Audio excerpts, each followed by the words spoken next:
The opinions expressed in the following program are those of the participants and do not necessarily reflect those of Rogers nor Rogers TV.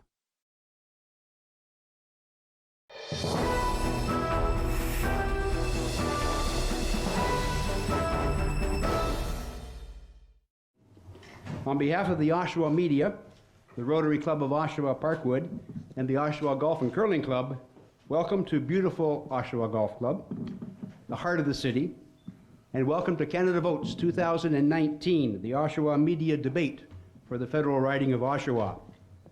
Before I introduce everyone, I want to thank the candidates, the media of Oshawa, to you here in the audience, and to you here at home as well, to take time out of your busy schedules to be with us here today.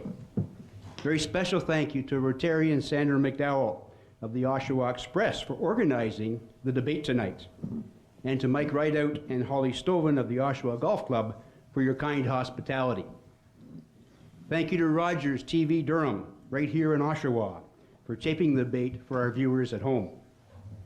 Rotary brings together a global network of volunteer leaders. We dedicate our time and effort and talent to tackle some of the world's most pressing humanitarian challenges, whether it be for young school children right here in Durham region who learn all about safety at the Kids Safety Village, just one of our many community service projects, or to the children of the world who will be given the polio vaccine to help eradicate this disease from the face of the earth. Rotary, our work connects and impacts people's lives, both locally and internationally. Rotary connects 1.2 million members from more than 200 countries and geographical regions. The Rotary Club of Oshawa-Parkwood is just one such club. We've been serving the Durham region for 43 years. The Oshawa Rotary Club are in their 100th year serving the community and the world. We create positive, lasting change in our communities and around the world. In short, we provide opportunity.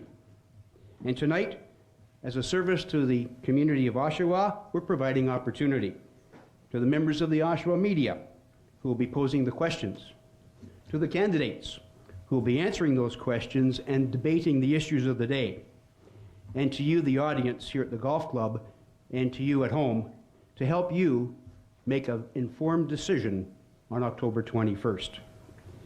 It's my great pleasure now to introduce to you those assembled tonight. The candidates: Dr. Colin Carey of the Conservative Party of Canada, Afroza Hussain of the Liberal Party of Canada, Eric McKenzie of the People's Party of Canada, Shailene Panelo of the New Democratic Party of Canada, Giovanna Ramsden of the Green Party of Canada, and Jeff Tomlinson of the Communist Party of Canada. The media panel who will be asking the questions: Aaron Patrick from Durham Radio News, and Dave Flaherty from the Oshawa Express. And our debate timer, who you can't see on camera, is over here. He'll be in charge of timing the debate, Chris Jones from Oshawa Express. Your moderator for tonight is Terry Johnson of CKDO Radio. Now, after the debate, the candidates have agreed to stay for a little meet and greet outside in the lounge, so sit back and relax, and maybe they'll answer some of your questions one-on-one. It now gives me great pleasure to turn the proceedings over to CKDO's morning man, the voice of the Oshawa Generals, Terry Johnson. Terry. Wow, nobody ever applauds for me when I'm on the radio, which is kind of nice. You do when we're at the Generals game. So thank you and welcome. We have gone over the rules with all the candidates, and we did draw names, and each candidate will be given about a minute to have their opening remarks. Followed by a question. The questions have been formulated by our two panelists. Each candidate will then be given 1 minute to answer the question. We'll go through all the candidates, and then there will be roughly a 2 minute debate, which I've got a microphone. I'll kind of go back and forth between each other, and we'll try to debate as best as we can within that 2 minutes, and then we'll go on to the next question and so on. And then all candidates will be given 1 minute for closing remarks, and then it's full body contact after that. We did meet and greet and maybe some butter tarts for us afterwards. So if anybody has any questions, we're good to go. I'll start with, we did drawing earlier to see who would start with opening remarks. Our first remark goes to Liberal Party of Canada, Afroza Hussain. Hello, I am not a politician. I have not spent the last 10+ years sitting in Ottawa Rather, I have been here on the ground in Durham region, living with community of low-income families, struggling seniors, new immigrants, working class women, and others working hard to join the middle class. I am one of these people. In 2008, my family lost our jobs and house to the financial crisis. To get back to on my feet, I spent over 10 years' time to get new skills. It's policies that invested in workers, women, and students that allow me to do that while raising a family. It's such investment that saw potential in me. Now I am fighting for Oshawa because I know what it's like to struggle to pay bills, put food on the table, and manage unfair rent increases. I have volunteered extensively around the community and have heard these anxieties at the door every day. I strongly believe that we must invest in people in order to ease these anxieties, and that's exactly what the Liberal government will continue to do. Because of the Liberal government, Oshawa has seen over $6 million in infrastructure investment, 32,000 people receive the middle class tax cut, 49,000 seniors receive up to 50% more in retirement, thanks to the CPP enhancement. And 12,800 families, including 23,210 children, are $6,600 more better off because of the Canada Child Benefit. With the Liberal government, no one gets left behind, and that is what I will always fight for as your Liberal MP. Thank you, Afrosa. Next up, from the New Democratic Party of Canada, Shailene Panillo. Good evening, everyone. My name is Shailene Panillo, and I'm excited to be the federal NDP candidate for Oshawa. As someone who grew up here, has been raised by the people of this city, and has overcome barriers and challenges because of who I am and what I look like, I'm committed to ensuring that we reflect on our yesterdays and use today to make decisions that ensure Oshawa has a better tomorrow. As a director of 2 not-for-profits, a volunteer, advocate, mentor, longtime Fiesta participant, and a member who sat on the Community Advisory Council for the Durham Children's Aid Society, I know firsthand the power and potential we have to make a difference in people's lives and the necessity for us to look after everyone, including our most vulnerable, so that we can all succeed. I'm running because we all deserve better health care, a safe, affordable place to call home, barrier-free education, a good job, and a greener, cleaner world. Thank you very much for having me, and I look forward to this debate. Thank you, Shailene. Next up, representing the Communist Party of Canada, Jeff Tomlinson. Hello. Forgive me, my voice is lost, but my name is Jeff Tomlinson, and I'm the candidate for the Communist Party. I'm standing in this election because I'm seeing an acceleration of the attack on working class people. In this community, that can't be better illustrated than by the shameful actions of General Motors, which my party seeks to nationalize without compensation. Successive governments have neglected their responsibilities to the population in favor of deferring to the whims of wealthy corporations. These policies have resulted in stagnant living standards at best, mass layoffs, decimation of public services, environmental degradation, the replacement of good union jobs with low-wage poverty jobs, and now a rise in racism and anti-immigrant incitement, embodied in this election by the legitimization of the so-called People's Party and the recent registration of the neo-Nazi Canadian Nationalist Party. I believe all the other parties are offering are mild tweaks to capitalism at best, when what we truly need is to start building towards a socialist society. One where wealth. Oh, okay. Thank you, Jeff. Sorry, I know you're almost at the end of your page there. Next up, from the People's Party of Canada, Eric McKenzie.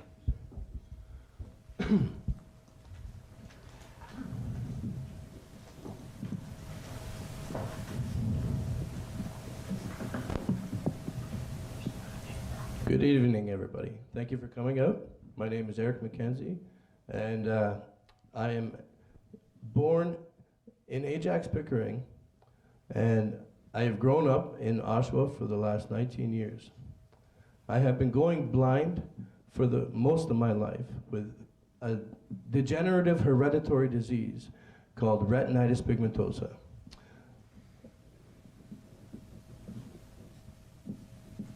When I was 6 years old, I here to stand up and fight for.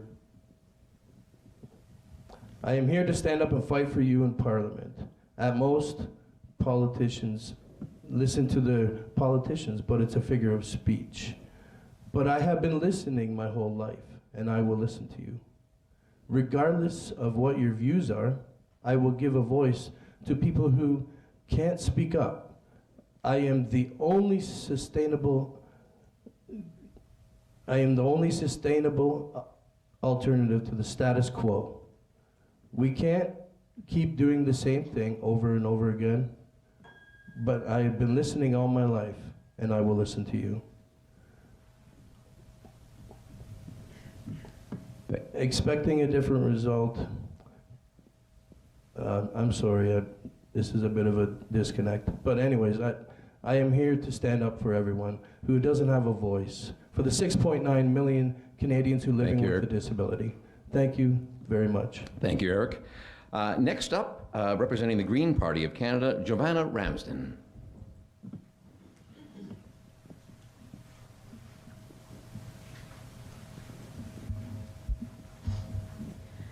There are so many reasons the election of a Green Party MP is vital to the citizens of Oshawa today and in the future.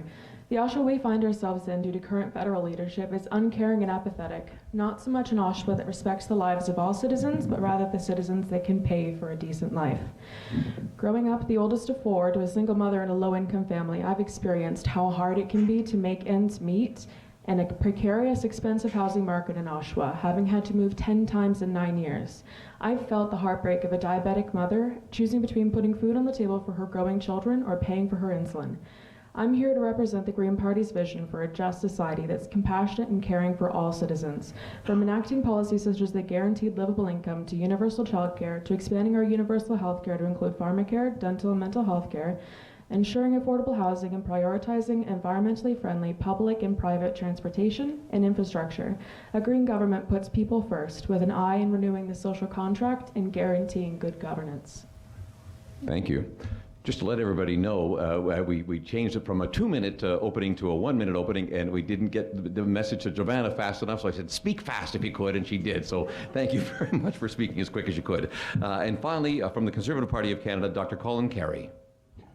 Good evening, everyone. My name is Colin Carey, and you know me. One of my greatest honors ever has been to serve as Oshawa's Member of Parliament. I remember when I first moved to Oshawa, I was 15, and I was the new kid. I didn't have any friends, I didn't know anybody, and when I went to high school at McLaughlin, it didn't take long before Oshawa welcomed me. And I remember growing up, I remember Fiesta Week, for example, one of the wonderful festivals we have here in Oshawa, which really impressed me as a young man, because you saw all these diverse cultures, people from all over the world who actually came to Canada and decided to settle here in Canada and here in Oshawa. So looking into this election, I've been doing a lot of door knocking, listening to seniors, young people, and I'm hearing over and over again about it's very difficult to make ends meet. People are just barely getting by, let alone getting ahead. And I got to tell you, we live in the greatest country in the world, and I'm looking for your support again in this election. And thank you very much. Thank you, Dr. Carey. All right, now we get to our questions, finally. The guys have been waiting for so long. Aaron Patrick and Dave Flaherty. First question, go ahead. Hello, everybody. Thank you for coming out tonight. My question deals with the opioid crisis. In Durham Region, 70% of deaths and ER visits in relation to opioids happen in Oshawa. The local council has made numerous pleas to the federal government to play a bigger role in the fight against this. What would you and your party do to help out on the local level with this ongoing crisis? Okay, we start. First answer goes to Afroza Hossain from the Liberal Party. Yes. I understand that the opioid crisis goes beyond criminalization and stigma. It requires access to mental health services and better healthcare services. We are making it easier for health professionals to provide access to methadone and prescription heroin. We are doing so because evidence shows that any barrier to drug treatment can deter patients from getting the help they need. We have also approved almost 30 supervised consumption sites, which I recommend that in Oshawa we also open up safe injection site, enable establishment of overdose prevention site, and a streamlined application requirement for supervised consumption site.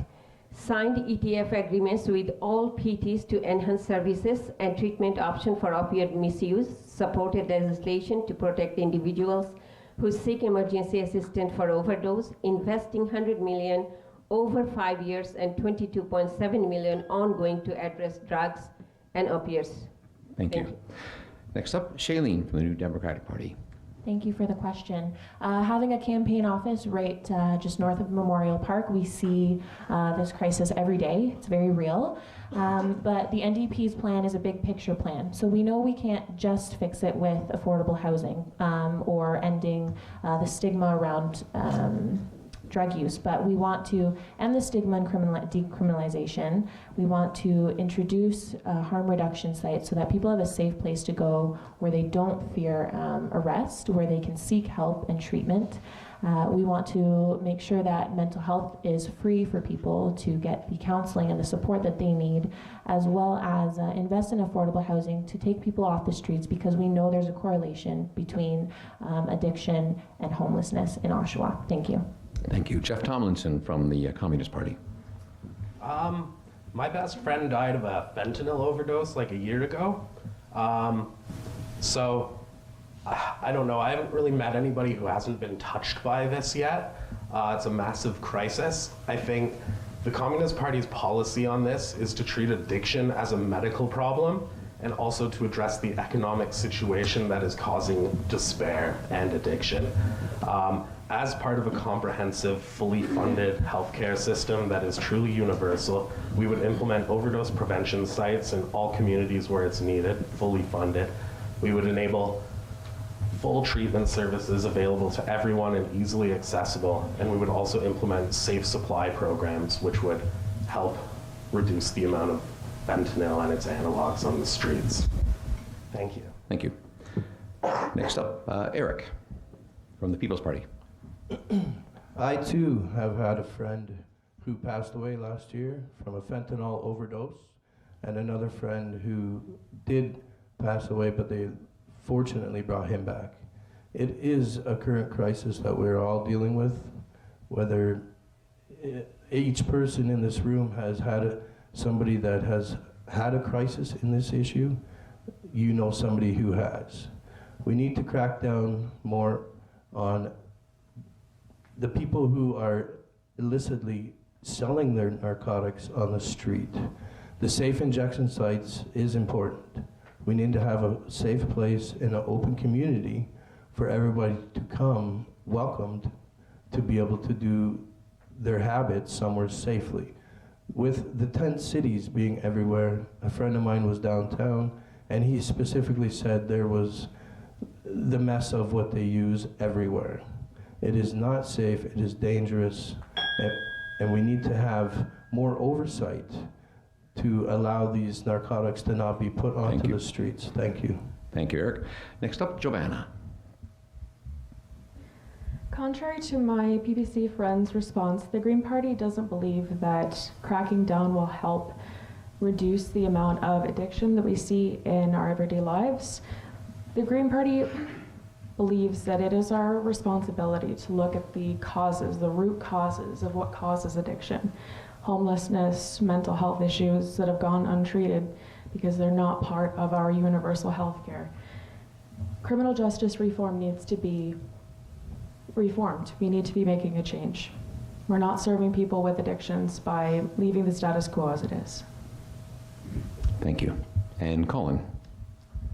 That yes, it is not only in Oshawa, it's across Canada, across North America. I've had the opportunity to visit the Lower East Side in Vancouver, and I must tell you, this is not just people that are on the street, your next door neighbor, professionals, politicians, all suffer from addiction. And I'm happy to say when we started to see this happening more, I did begin the first roundtable. We brought together community professionals and leaders to see what we could do about this crisis. But we can't just be using what they call safe injection sites. To legalize all drugs, street drugs for personal use, as far as you know, you could be injecting kerosene into your veins.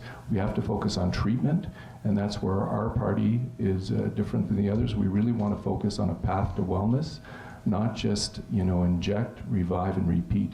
We really have to get people off the streets and give them a way to get off these horrible, dangerous drugs that kill people. Thank you.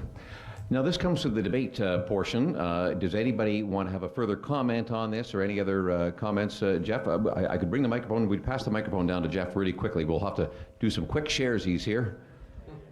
We've got about 2 minutes, so quick. There's no such thing as a safe injection site. They're called overdose prevention sites. Not everybody injects it.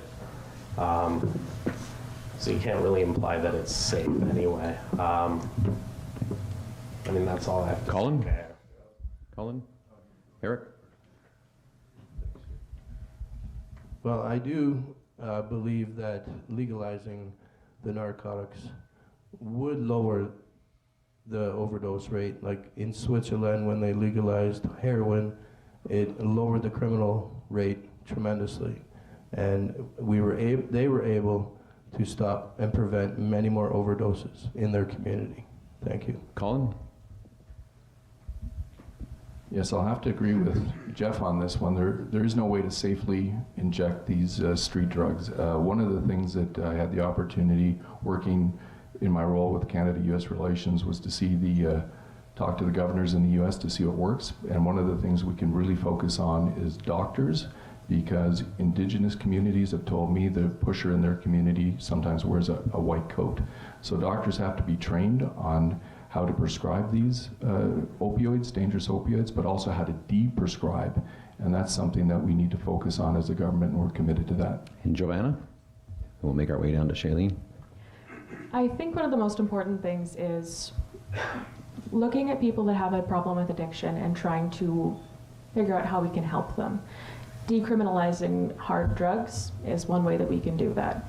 If you take a person that has been struck with poverty is a systematic issue in our society. Today, the wealth gap between the richest Canadians and the lowest Canadians has never been bigger. You take a person that's stricken with poverty, whose last hope is the next hit. Can we get one final comment in? Sorry, I need to cut you off at this point here. It doesn't help to slap them with a criminal charge. We have to look at helping each person individually to help Canada overall. One final comment down here, Shailene. I'll go really quickly on this one. Sorry, I promise. I just wanted to emphasize the need for harm reduction sites or overdose prevention sites as a safe place for people to come, because I've never seen any success when we shame people who are struggling. All we do is isolate them further, and so we need to give a safe space for people to come to seek treatment when they're ready and know that there is something stable there and a community there ready to help and support them on their road to recovery, because that looks different for everyone. Wonderful. Thank you, everybody. You can hang on to that microphone because you get to answer the question next. So Aaron Patrick has our question number 2 from the world-famous CKDO. Yes. At this moment, there are 4,500 households on the waiting list for affordable housing just in Durham. Countless more young people seeing their dream of buying their first home slip away. If one of those people are watching you right now, why should they be hopeful with you as the Member of Parliament for Oshawa for the next 4 years or less? Affordable housing, Shailene. Great question. As a millennial myself, and one currently carrying a large student debt, I know all too well the challenges of trying to enter the housing market and being on that waiting list for affordable housing. That's why we've committed to building 500,000 affordable homes and also offering an immediate rent subsidy for people who are spending 30% or more of their monthly income on their rent. All of this in addition to the reintroduction of a 30-year mortgage term, which would help a lot of young people get into the housing market.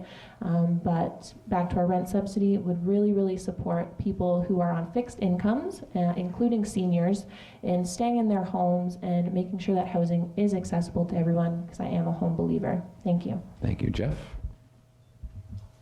The Communist Party proposes building 1 million units of social housing as opposed to affordable housing, which has a strange official definition, which often can be about $2,000 a month, depending on household income.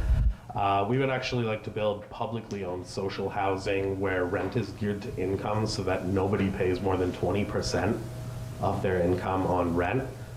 We would like to implement strict rent controls, including vacancy control and hard rollbacks to the point where it would be not profitable to be a landlord anymore. Landlords would be covered under our full employment policy, of course, so they could get jobs.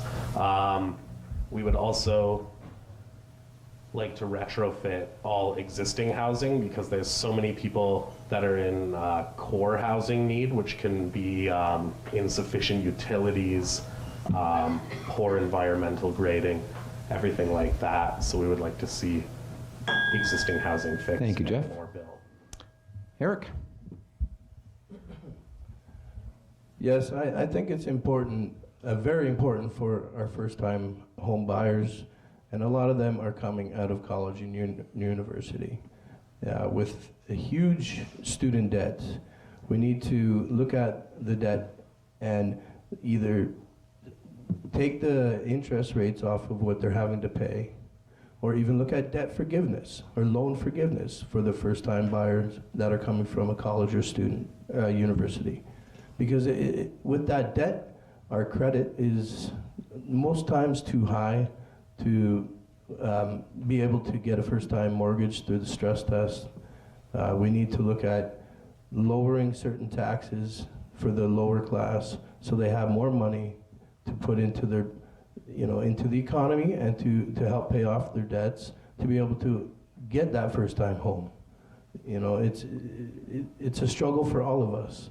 And to rent a place now, it's unexceedable. And I think it's important for everyone to be able to have a comfortable living environment. Thank you. Giovanna? So right now, Canadians are facing a growing crisis of homelessness and housing insecurity. We need to legislate housing as a human right.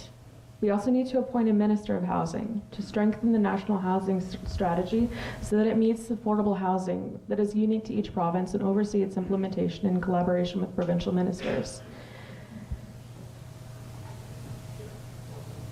We also need to include existing and new housing as eligible infrastructure for funding purposes. And Colin? Owning a home is part of the Canadian dream, and I've been door knocking, and it's incredible how many young people are now losing that focus. One of the reasons they're having problems is a stress test that was put on by the Liberal government. It was a heavy-handed federal legislation that was done without proper consultation. Real estate, as some people in this room know, is a very regional issue. And what they did, they put this stress test on all of Canadians, including young people here in Oshawa, where they have to meet a higher threshold in order to get a mortgage so that they can have part of that Canadian dream. So what our party would do, we have a 4-point program in order to make it more affordable. One is we have to look at this stress test, because what works in Vancouver doesn't work here in Oshawa. We want to return to a 30-year amortization period, so monthly payments are less. We're going to open up some government lands so that building could be increased, and also decrease the regulations so that they can be built much more quickly and much less expensively. Thank you. All right, we'll pass the microphone all the way down here. It comes all the way down. We won't even begin your minute, Afroza, until you get the microphone. Thank you very much. It's like a community. Here we go. Okay, Afroza. All Canadian deserves a safe and affordable place to call home. Stephen Harper's government had 10 years to address the housing crisis before it got this bad. That's why Canada's first ever national housing strategy is moving forward with a 10-year, $40 billion plan, reducing chronic homelessness by 50%, removing more than 500,000 households out of housing need, creating 100,000 new housing units, 4 times more than what the previous government did during the last 10 years, repairing and renewing more than 300,000 housing units, 3 times more than what the previous government did during the last 10 years. To help homebuyers enter the market, increase the homebuyers plan to allow up to 35,000 of RRSP towards new home. First-time homebuyers incentives, helping with make the down payment and reduce monthly mortgage cost. Thank you. Wonderful. Thank you very much. All right, we're getting to our third question. Oh, sorry, this is a debate. I'm sorry. Now we get to go to debate. I didn't miss anybody, did I? No. Now debate. Oh yeah, all right. Colin had his hand up first. Unless you had to go pee, and that's fine. Go ahead. Excuse me for a moment there, Terry. 2 minutes debate starts now. That I'll get back to, this is a Canadian dream. And as I'm door knocking, I'm listening. I'm also listening to seniors who have done the right thing, who have paid down their home over the years to a point where they're now worried if they have to remortgage because of the stress test, they may lose their home. Again, a heavy-handed federal approach because the Liberal government didn't listen to people. I'm hearing seniors worry about as well the number one thing that the Liberal caucus of Ontario wanted to do was increase the capital gains on people's homes. So they backed off on that, but one of the biggest impediments to actually owning a home is not having the money for the down payment and not having the money to pay each and every month. The Liberal government has consistently taken more money out of your pocket. That's why the Conservative government, when we're elected, we're going to give a universal tax cut, which will equal about $850 for the average Canadian. I'm going to cut you off, Colin. Come down this way. Okay. We'll go down. Shailene is next. I'll go as quick as we can. Keep it to about 10 or 15 seconds if we can, each one. Thank you. I wanted to add that, to bring it back to different generational needs, cooperative mortgages is something we're willing to put forward as a solution for whether you're young people or seniors looking to purchase a new home to live in along with others. It makes it a little bit more accessible, takes some of the stress off, and then also to help regulate housing prices for everyone across the board. We are introducing a foreign buyers tax, which would help cool the market down because we've all seen the prices. Thank you. Giovanna is next. Had her hand up quick. Thank you. I'm hearing all candidates talk about developing new land as opposed to brownfielding land, developing previously developed land to suit a new purpose. And perhaps we could afford rent and mortgage payments if we weren't all struggling with the debts that we already have, like student debt and paying for healthcare expenses. I'm sorry, we're going to have to cut you off. Otherwise, we're going to have to get to another question really quickly. Eric, I'll give you 10 seconds. How about that? 10 seconds. There's always been a disconnect between the lower class and the higher class. So anybody who is in a subsidized home, we all know that they're run down because the money is not coming into the builders. So the builders can't upkeep the house. And we need to support those people so they can stand strong on their feet. Thank you. Jeff, really quick comment. 10 seconds. I think the Greens are right about developing old land and making housing a human right. If you eliminate evictions from any economic issue, there's really no point in fetishizing home ownership. Perfect. Thank you all. Thank you. Question number 3. We got to question number 3. We weren't sure we'd get that far, but go ahead. With the GM plants less than 2 months away from closing, Oshawa's economy is obviously at a crossroads. What are some of the emerging and new industries and sectors that you'd like to see come to Oshawa, and how will you work to make that happen? And we start with Jeff. Well, we would actually propose nationalizing General Motors and the Big Three and retooling their operations into researching and developing electric vehicles, mass transit vehicles, and utility vehicles as part of a national transportation plan, which would also include building more trains, increasing rail, getting more trucks off the road, nationalizing Air Canada, and basically having a comprehensive domestic manufacturing sector for clean and reliable electric vehicles rather than basically have them imported and shipped in on giant ships that use bunker oil. It seems redundant to do so. So rather than attract new industry, we would simply build new industry out of the sort of ashes of the abandonment of capital, more or less. Perfect. Thank you. Good. Okay. Eric, next. With GM about to close down in a couple months, it's going to cause a lot of issues with the housing market and the job loss at GM. If we can get another Ontario car company in there to purchase the company, we would save the jobs. if that's not a possibility, we could support the people and give them such like a buyout of some sorts to last them a year to implement their lives into another area that their professionality is in.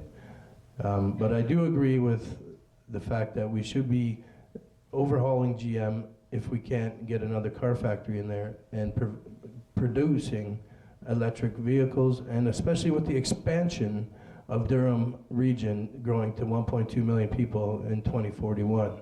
We do have to support the growth that is coming, whether the GM is turned into another car plant with an Ontario local company, or it's used to provide expansion transportation for the local areas. It would allow Thank for you. Oshawa to save their housing. Thanks, Thank you Eric. very much. Giovanna is next.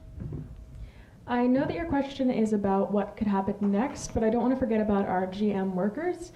If I were to be elected, I would ensure that there are locally available supports for GM workers to help transition them to a new job economy, hopefully a green job economy. I would create a comprehensive funding program for workers that are staying in the labor market to address their needs across the stages of securing a new job, keeping the job, and afterwards. I would also invest in comprehensive retraining and apprenticeship programs for industrial trades workers. With GM being a car factory, it would be an absolute shame if we couldn't take it from internal combustion engine cars to electric cars, which is what I definitely think we should be trying to do. Perfect, thank you. Colin? Thank you very much, Terry. First of all, we need to address the competitiveness issue and also the uncertainty. It's not just GM that's leaving Canada. One of the things, the honors I've had as Canada-US Relations and Southern Ontario Economic Development, I've actually had the opportunity to talk to manufacturers and good Canadian manufacturers. Well, guess what, guys? They're expanding, just not in Canada. One guy put it to me this way, and he held up two hands, but sorry, I can only do one with a mic. But he said, look, I have factories in Canada, I have factories in the United States. In Canada, because of poor Liberal policy, we got the highest rates for electricity in North America. Trudeau's put in these new regulations for the environment. We don't know what they're all about. And he's put in a carbon tax. We have no idea how high it's going to be. So imagine if you have to heat a factory the size of GM. It's the uncertainty and not knowing that these guys have to face. So before we attract any new investment, we have to figure out why we're losing investment and why good Canadian companies are choosing to invest in other places of the world, not here in Canada. Thank you, Colin. And the microphone makes it all the way down here. All the way down. And Froza from the Liberal Party. Thank you. The Liberal government has been pushing for a better outcome for Oshawa auto workers since day one, and we will continue to support our auto workers, their families, and their communities. We are reversing the trend of the Harper conservatives who left money unspent in the Automotive Innovation Fund and who lost tens of thousands of auto jobs during their decade in government, a trend that began before the recession hit. As we can see from the 11,500 jobs created and more than $6 billion invested in our auto sector, our support for the sector is working and it is strong. With our elite workforce, our booming tech ecosystem, and unreverted market access, we are uniquely positioned to develop and manufacture the cars of today and tomorrow. Thank you. Thank you. And Shailene. Thank you. Oshawa is a manufacturing town, and it's certainly not the fault of the workers that GM is closing. And so, of course, we want to support good, unionized, family-providing jobs right here in Oshawa. And that means supporting the development and the transition to electric vehicle building and electric transit vehicle building right here in Oshawa, because we know we can. We will support all workers in a fair transition to a clean, green, sustainable job that does provide for their families. Because that is our responsibility as government, but then also that is what the people of Oshawa need today and for our tomorrow. Thank you. Thank you. All right, now we open it up to debate. We've got about 2 minutes, 15 seconds each, and again, the guys have said it's about bringing in new industry into Oshawa and Durham region, I guess, as a whole. So we'll start with Jeff. Had his hand up first. Jeff? And nice and close to that mic. There you go. Yep. If capital flight is legal and we're trapped in free trade deals, nobody's going to be investing somewhere where there's living wages being paid when they can just invest in a hyper-exploited nation. This is why you need public ownership. We need to have control over our own capital and production. Anybody else want to chime in? Giovanna and Colin? I just wanted to say, though, to my conservative friend, first of all, it's not the fault of the Liberal government that GM chose to go somewhere where they could pay workers less for the same work. We need to stop playing the blame game, and the carbon tax, I just want to say, is a price on pollution that's necessary as a safeguard against the climate crisis. And Colin? When I heard my Liberal candidates say from day one they've been with GM, well, guess what? There was only one federal leader who called me the day of that announcement. He was here that night. He was down at the gates the morning after. We got a meeting with GM. We got a meeting with the Chamber of Commerce. We got a meeting with all the leaders of our community to see what we could do about it. The NDP leader didn't even show up for a week, and the Prime Minister didn't come at all. He didn't even bother to phone our mayor for a couple of weeks. And when GM, during the worst economic crisis, needed somebody, I fought for GM. I fought for the pensions that were made too big to fail by the NDP government of Ontario that allowed them to become underfunded. And Colin? And we did save that plant for a decade, and the Liberals did nothing this time when it faced the crisis. Can we bring the mic down here? One Afroza, then Shailene. We've got about 30 seconds, so about 15 seconds each. Afroza? Thank you. Liberal government working with unions. We want to invest in green technology and electric vehicles, opportunity to move forward. Investing in skills development, workers can be back to school and learn. We are choosing forward. Thank you so much. And Shailene? Thank you. Corporations that don't pay their fair share don't like unions because they're held to account and they're held to a higher standard where they respect their workers. And so moving forward, we also need to make sure we are, any new agreements that we're signing have strings attached so that companies cannot just up and leave Oshawa as GM has. Wonderful. Thank you. Thank you. All right. New business. Oh. Do you want one quick comment, Eric? Okay, we'll give you about 10 seconds. Go ahead. Well, GM is the national plant that everyone knows around North America because Oshawa has had that plant there for a long time. For that to leave, it's going to create less manufacturing and more production lines. We need more manufacturing in Canada. Thank you. Thank you. All right, back to the panel. We're on question number 4. Aaron Patrick from CKDO. Yes, I'd like to ask a little bit about gun violence. Sadly, it's seemingly a daily occurrence in the GTA, and Oshawa certainly sees its share. What measures do you support in the fight against it? We've heard everything from national handgun bans to measures to combat drug smuggling from the United States. And what measures would you personally support? If you could just speak from your personal beliefs and maybe not your binders and your... Just what measures do you support in the fight against gun violence is the simplest way to put it. Thank you. Gun violence. Eric, I guess we get to start with you. Well, we have 2 million law-abiding citizens that use their guns for sport shooting, target shooting, and hunting and trapping. It's been part of our culture as long as we have been a Canadian. It is not a right, it is a privilege, but the goalposts keep getting moved, and everybody who keeps getting psychologically evaluated every day. We are the most strictest and regulated country with the most regulations. Since I think it was 1995, Bill C-67, the Gun Act, it can be repealed anytime. So people that are law-abiding citizens could tomorrow be arrested. I believe that we need to go back to the Constitution and make it a right, not a privilege. Thank you. Thank you. Giovanna.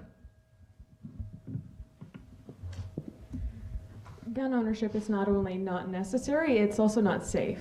I would try to get handguns unregistered handguns off the street preferably both registered and unregistered handguns off the street. If you don't have a gun, you can't shoot. We need to remove weapons from well-meaning Canadians. It's not necessary in today's society, and if you have it, then you have the option, and people are emotional creatures. It's not a good idea to give people the option. We can keep people safe enough. Thank you. Colin?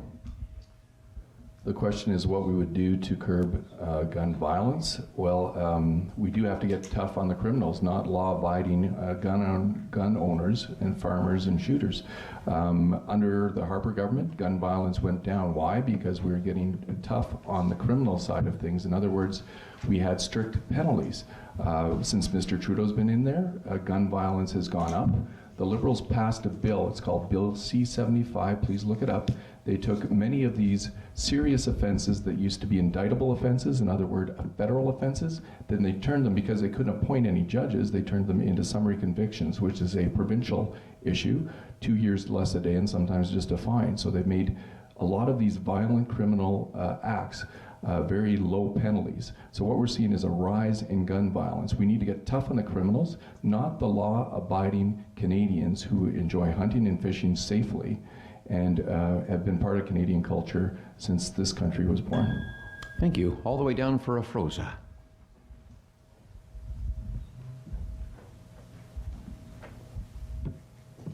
What I believe in banning gun in our society. When we cannot control a mass shooting, when we cannot control who has the gun, and anyone who in the household can easily access that gun, it doesn't matter whose gun it is, it doesn't matter who is shooting. We just have to control gun so that there is no more shooting.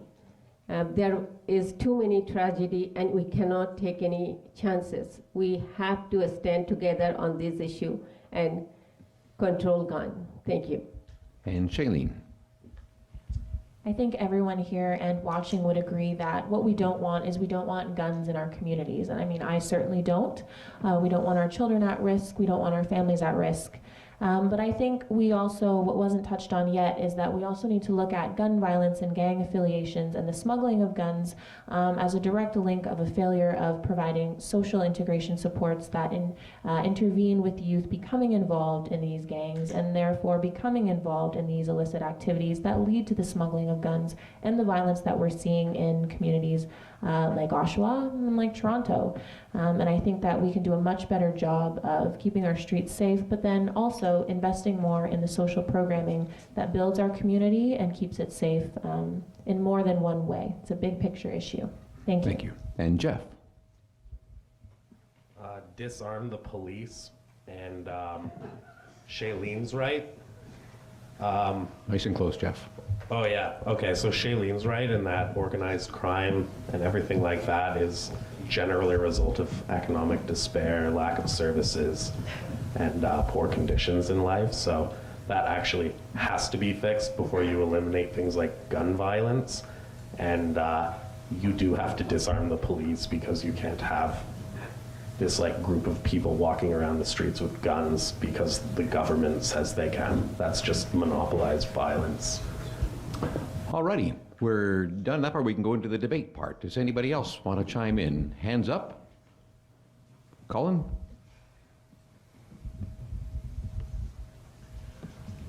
I'd just like to repeat, who are we after here? Law-abiding Canadians who have taken a course that are checked by the RCMP every single day are not the problem. What it is guns and gangs and smuggled weapons into Canada. And what we've seen under the Trudeau Liberals, we've seen an increase in these crimes. Why? Because criminals know they do it in Canada, they're going to get off with a slap on the wrist, okay? So what we did is we put in mandatory sentences for these violent crimes, and it's something that the Liberals and the NDP don't believe in. But at the end of the day, when you look at the people who are perpetrating these crimes, they're not stupid. Thank you. All right, thank you, Shailene. We'll go down really quick. I'm going by the quickness of the hands. Thank you. I do think it's important to note that you can criminalize an action all you want. If you're not addressing the root cause, you're not going to see the sort of decrease in violence that you want to see. We have to set goals that are more than just locking people up or charging people with offenses. We need to interfere and be proactive instead of reactive in this. And I would also just briefly like to say that while we all may have different platforms and views up here, I do not think it's respectable for members of the audience to be laughing or mocking candidates who are up here. I agree, please. We'll keep all the comments to ourselves. Exactly. Afroza, did you have something to say there? You were looking at me. I wasn't sure if you had a comment or not. No, I'm good. You're okay. Okay. Giovanna, I'm sorry. Giovanna next. Oh, sorry, did I miss somebody? Yeah. Eric? Eric? I'm sorry, Eric. Okay, go ahead, Eric. Well, with the Get the Gun Off the Street program, I think that's very important because we can incentivize the criminals, the ones who are not really in a gang, that could actually be turned back to regular society. And by having this gun program, it gets many guns off the street. And last word will go to Giovanna. I just wanted to address two things that were said. First of all, mandatory minimum sentences don't help Canadians just by slapping a consequence on someone regardless of what the cause was, doesn't help people. Also, I don't agree with my communist friend. I think that guns in the hands of safe, trained police people is a necessary safeguard. Perfect. Thank you. Am I allowed to go to another question? I'm getting the yes or the no from our floor director. Am I allowed to go to another question, or do we go into closing remarks already? Get one more question? All right, we're good. Nobody's going anywhere tonight, right? We're not watching the Leaf game tonight or anything like that. They already won last night. Go to question number 5. Dave? Nice and close to that, yeah. So obviously climate change has been a big issue of discussion in the past week. Along with the purchase of pipelines, how would your party address climate change, and what is the biggest thing you need to do to address it? Climate change. Giovanna, you get to go first on this one. First of all, we need to transition to renewable green energies. We need to ban the sale of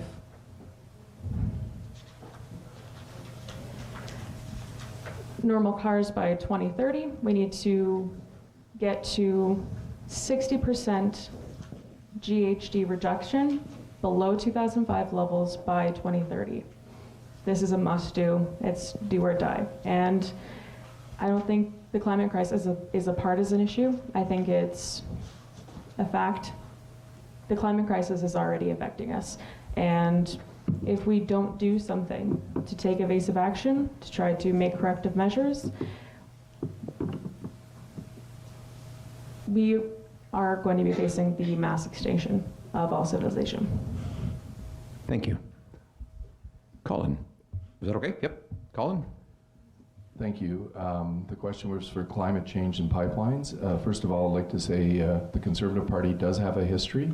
When we were in government, the greenhouse gases did decrease 4.2%. The Liberal Party also has a history, and they have a history of raising taxes. And their solution for this is they want you to believe that a carbon tax is a solution for climate change. Well, no, it's a tax plan. It's a tax plan that's going to be put on each and every Canadian in order to pay for deficits that are out of control. Even this week, the Prime Minister announced another $75 billion in spending. Well, unfortunately, if you look at where carbon taxes are implemented in British Columbia, the last 2 years, they always hold this up as where it's working. It's gone up 2.4% for our government. So our government instead is going to be working on technology instead of taxes. We're actually going to incentivize emitters to work on supplying better technology and promote the development of new technology here in Canada and promote our advantage like nuclear and clean pipelines and clean Thank you. All right, and down here for Froza.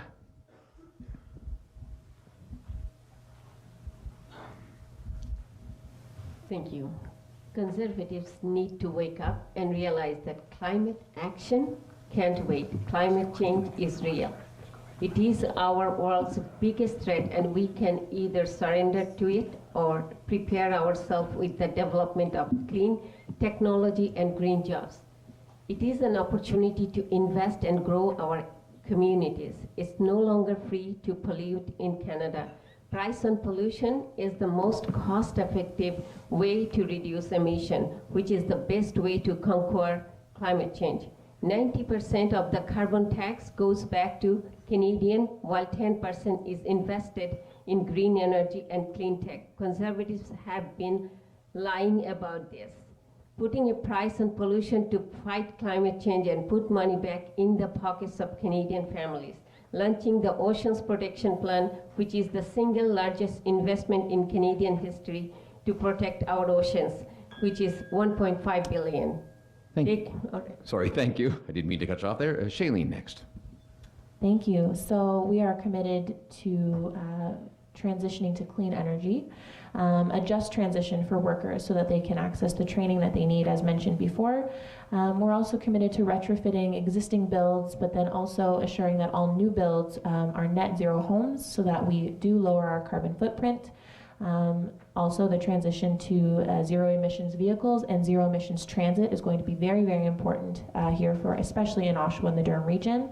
And all of this is to create 300,000 new green, clean, sustainable jobs, because we need people to be making living wages on a living planet in a sustainable way for the future. Thanks. Thank you. Jeff?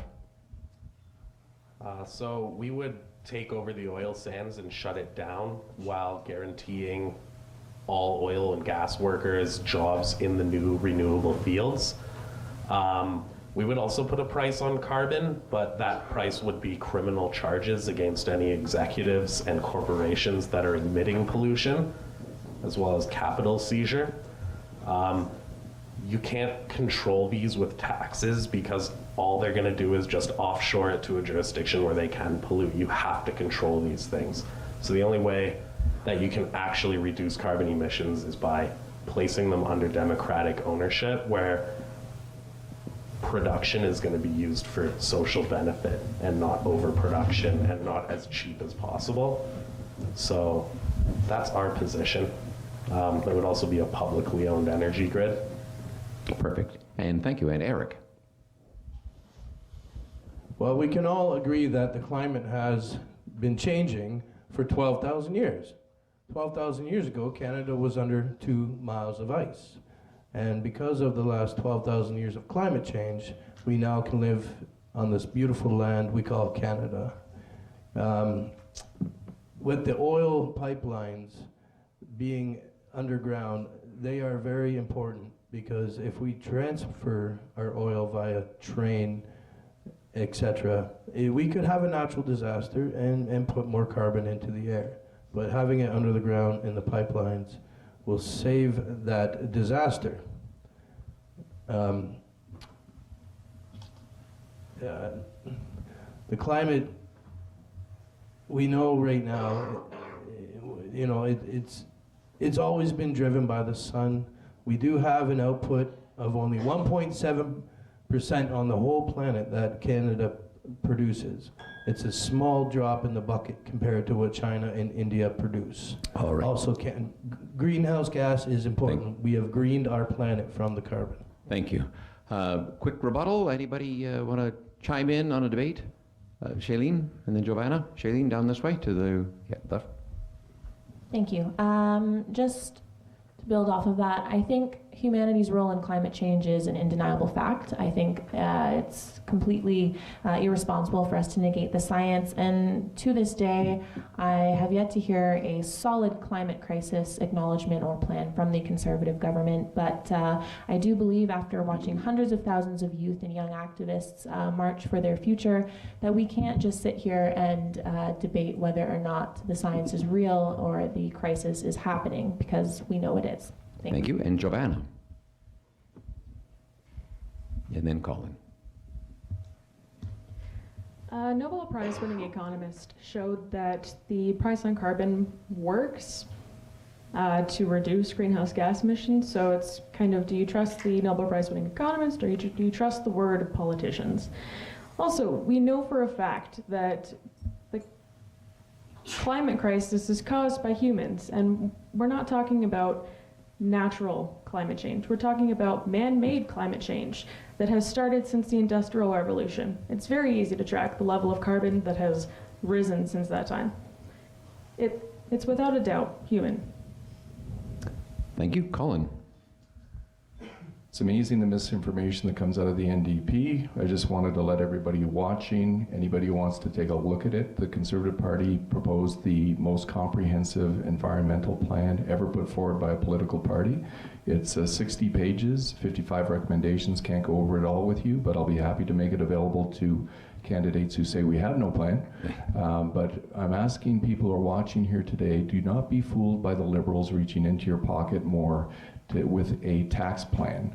Their plan has nothing to do with the environment. They have huge deficits. They need to pay them off. Thank you, Colin. And that's the only way they can get the money is from you. Thank you. You know what? I'm supposed to be done at about 10 to 8, and I think it's almost right to the time here right now. So we're going to keep going really quickly. Now, we were trying to squeeze in another question, but I think we'll go right into closing remarks. We didn't do a draw ahead of time as to who would go first, but I did draw numbers on my own here randomly. So this is just a random guess as to who gets to do their closing remarks at 1 minute each. And the first one will be, it looks like it is Eric, if that's okay. Or do you need some prep time, Eric? Just put his ears in and we're good to go, or would you like somebody else to go first? Is that okay, or? All right. Using technology at its best. And the mic. All right. And in closing, the PPC and I will defend your freedoms, values, and property rights. Your ability to choose for yourself. Never have these abilities been so threatened than right now. They must defend it at all cost, or we will lose them forever. We stand for sustainability and common sense. That means no more government protection bailouts for large corporations and institutions. That means an end to That means an end to unlimited government and debt. That means resolving our energy deficit and a plastic apocalypse. Head on through carrots, not sticks. We ask for your vote to reform your taxes and reduce our endless regulations. We ask that you stand up for yourselves. Thank you, Go. Thank you, Eric. And for Canada. And we are the only true path to freedom. Thank you. Next closing remark goes to Colin. Colin. Thank you very much, and thank you for all watching this evening. What this is about is Canada and the Canadian dream, and it's time for Canadians to start getting ahead, not just getting by.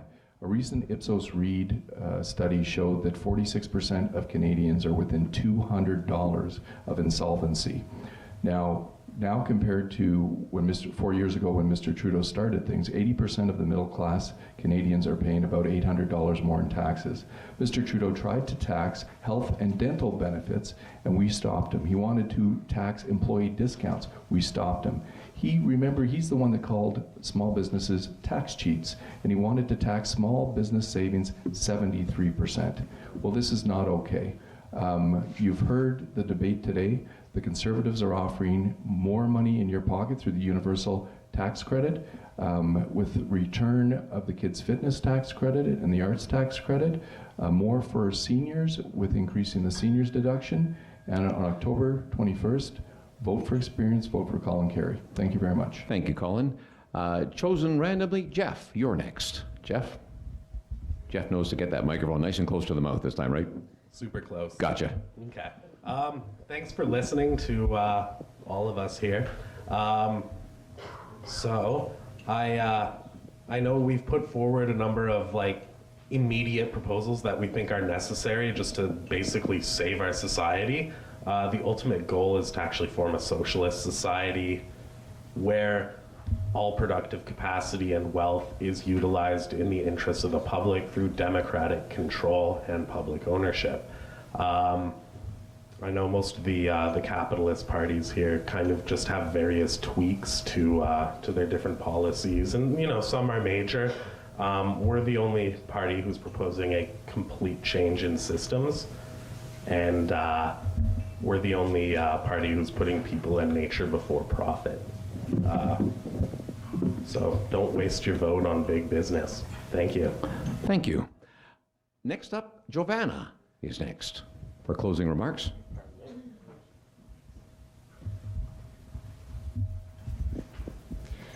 The climate crisis is not to be ignored, pushed aside, or treated as a partisan issue. This present threat requires an all-hands-on-deck approach and must be put to the forefront of all policy decisions made moving forward. Caring and compassionate leadership that puts a focus on preserving the environment transitions our beautiful country to a renewable energy economy and ensuring the wealthy pay their fair share, among other pledges, is why I believe that the Green Party is the most beneficial for the riding of Oshawa and for Canada as a whole. I proudly stand behind Elizabeth May as our leader, and the Green Party's Mission Possible platform and the promises to renew the social contract and promising good governance, and I hope you will too, by voting Green at the ballot box this election. Thank you. Thank you, Giovanna. And the microphone comes all the way down here. I feel like Ryan Seacrest. Who gets to go next and who gets to go last? Or unless you want to do rock, paper, scissors, that'd be fine. No. We'll go with either one here. This would be Shailene. Fantastic. Okay.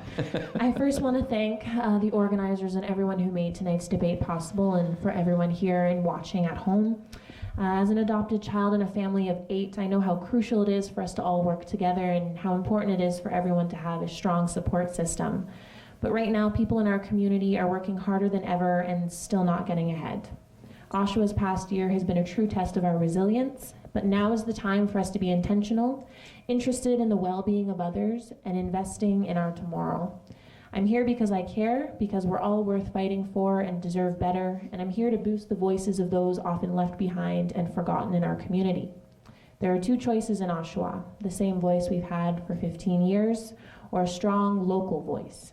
I want to serve Oshawa and its people here and in Ottawa in a way that makes us proud and supports us as we continue to grow. We need someone to be Oshawa's voice in Ottawa, not just Ottawa's voice to Oshawa. Thank you very much for having me. Thank you, Shailene. And Afroza, you're next. Thank you. This election, you have a choice. Go back to 10 years of Harper policies that disregarded people who needed help and that failed to see the potential in communities outside of the wealthiest 1%. 10 years of policies that failed to address housing affordability and let it get out of control, that ignored climate change, reconciliation, and our need for infrastructure. Conservative governments make cuts, and we see that irresponsibility every day in Doug Ford's government. Or we can build on the progress we have made over the last 4 years. From investing billions of dollars in infrastructure to creating 1 million jobs to increasing the Child Canada benefits and old age securities, we understand that if people have the help and resources they need, they will do better. Society will do better. Under a Liberal government, no one gets behind. So this October, choose forward, choose Liberal Party. Thank you. Thank you so much. On behalf of somebody who has run an election before, thank you all for the effort that you're putting in so far, the door knocking, the pledges, the getting your volunteers together, the signs. It's a lot of work and it's a thankless job, and I think I can speak for everybody right across the entire region saying thank you for putting your name forward and putting in the effort. I'll turn over the last word. I think he's going to sing a couple songs for us from the Rotary Club. They put on and hosted this event. Dave Andrews. I see this very important note here, Terry. It says, listen to CKDO. I wonder who put that there. Thank you to our candidates. Thank you to our moderator from CKDO. Thank you to you here in the audience at the Oshawa Golf Club. Thank you to the media. And thank you to you at home. Thank you to Rogers TV Durham and to our hosts, the Oshawa Golf Club. Rotary hopes that we've provided tonight an opportunity for you to make that informed decision on October 21st. For those that are here tonight, the candidates have agreed to stay afterwards out in the lounge and maybe answer a few of your questions. Thank you, everyone, and good evening.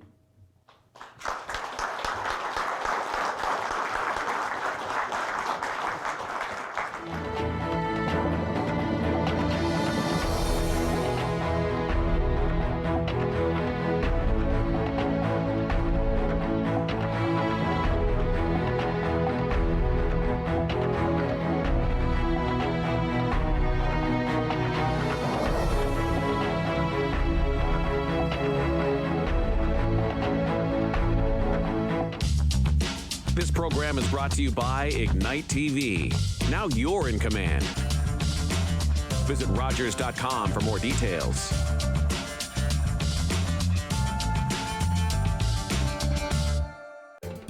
Call the Rogers TV viewer response line, email us, or connect with us on social media. Well, is it a bird? Is it a plane? You never know what I'm going to paint until you tune in to watch me, Mark Rice, the artist, paint an acrylic painting from start to finish in 1 hour here on Rogers TV.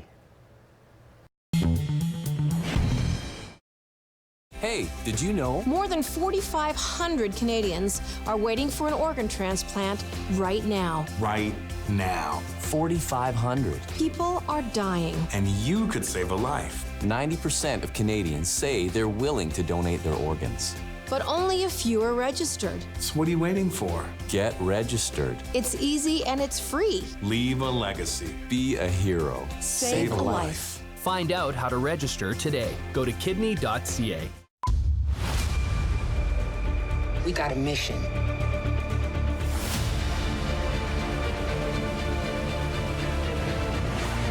That sounds like the bad guys teaming up.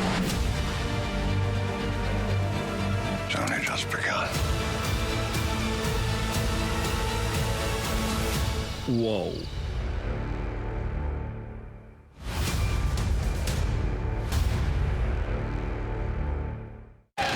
Send them home! Get rid of them! Gentlemen, please.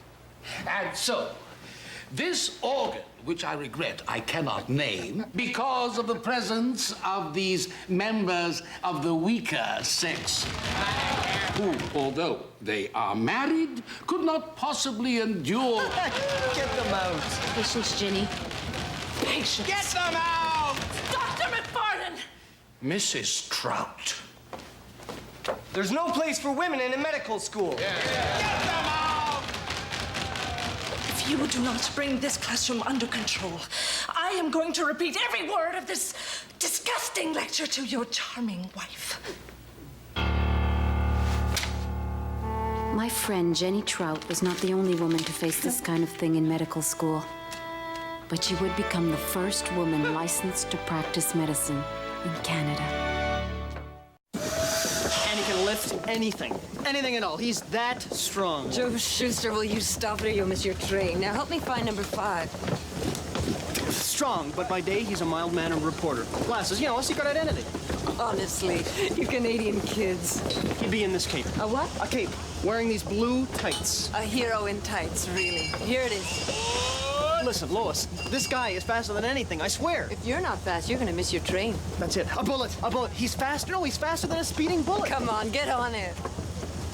No one's gonna read a comic strip about a strong man in tights, Joe. It'll never fly. Fly, no. But he can leap over tall buildings.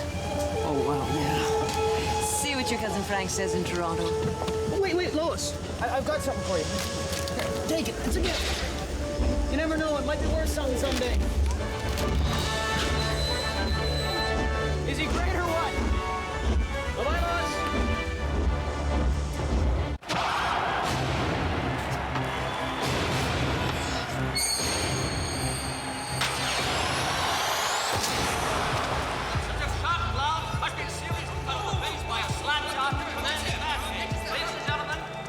Here we go. You can't do this, Jacques. It's never been done before. Mr. Blake. You can't see down with that thing. Mr. Blake. Jacques. What? They're coming. Hold him up. Find something.